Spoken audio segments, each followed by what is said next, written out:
Hi hello welcome to Namala media. పశ్చిమ బెంగాల్లో దీదీ యుగం కొనసాగుతోందా లేక కొత్త రాజకీయ అధ్యాయం మొదలవబోతుందా అని ప్రతి ఒక్కరూ ఎదురు చూస్తున్నటువంటి సమయం. వెస్ట్ బెంగాల్ అంటే రాజకీయ అగ్నిపర్వతం అని చెప్పుకోవచ్చు. అక్కడ ఎన్నికలంటే ఓటింగ్ కాదు, యుద్ధమే.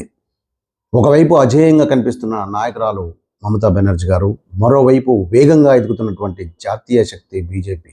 వీరిద్దరి మధ్య యుద్ధం అంటే మామూలుగా ఉండదు. మమతా బెనర్జీ గారు అంటే పశ్చిమ బెంగాల్ రాజకీయాల్లో ఒక బ్రాండ్ అని చెప్పుకోవచ్చు. ఏజ్ ఓటర్స్, మహిళలు, ముస్లిం ఓటు బ్యాంకు ఇవన్నీ కూడా ఆమెకు కలిసి వచ్చేటి. మరి ఆమె పెట్టినటువంటి సంక్షేమ పథకాలు కావచ్చు, డైరెక్ట్ బెనిఫిట్స్ కావచ్చు, గ్రాస్ రూట్ కనెక్షన్లు కావచ్చు, ఆమెను ఇంకా స్ట్రాంగ్గా నిలబెడుతున్నాయని చెప్పుకోవచ్చు. దీన్ని బట్టి ఆమె మళ్ళీ గెలిచే అవకాశం ఉంది అని కొందరు అంటున్నారు.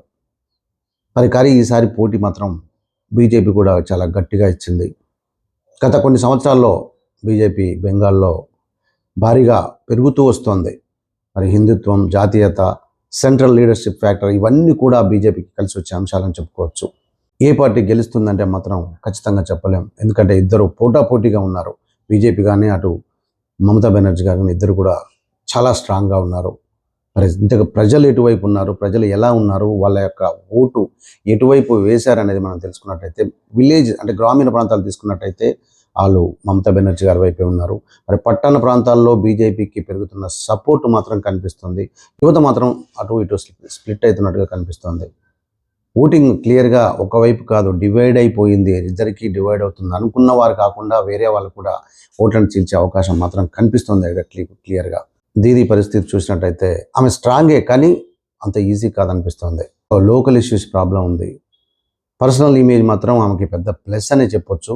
బట్ ఈసారి గెలవడం కొంచెం కఠినంగా ఉందని కూడా అంటున్నారు. ఈ ఫలితాలు ఎలా ఉండబోతున్నాయని ఒక్కసారి మనం పరిశీలించినట్టయితే మళ్ళీ మమతా గారే సీఎం అయ్యే ఛాన్స్ అయితే ఎక్కువ ఉంది. బీజేపీ మాత్రం కొన్ని ప్లేసుల్లో మొత్తం రాజకీయ ముఖ చిత్రాన్ని మార్చే అవకాశం కూడా కనిపిస్తుంది. చూద్దాం, మరి రిజల్ట్స్ త్వరలో రాబోతున్నాయి. ప్రజలు ఎవరికి పట్టం కట్టబోతున్నారు, ఎవరు మళ్ళీ సీఎం కాబోతున్నారు అనేది మనం కొన్ని రోజుల్లో తెలుస్తుంది. ఇలాంటి లేటెస్ట్ అప్డేట్ కోసం please to subscribe Namala media. Thank you.